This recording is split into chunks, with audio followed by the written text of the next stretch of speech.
A wise man said something about love. When you put on the wrong shoes, it hurts your feet.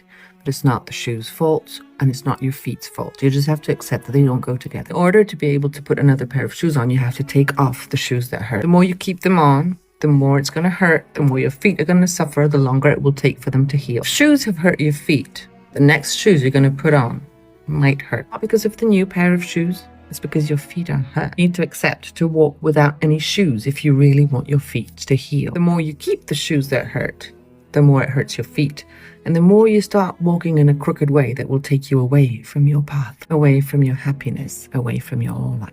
Take off the shoes that hurt to be happy.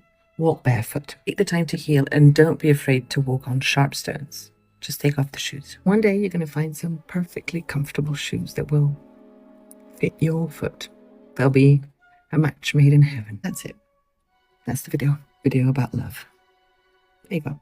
Send it to whoever needs to hear it. Take care. Bye.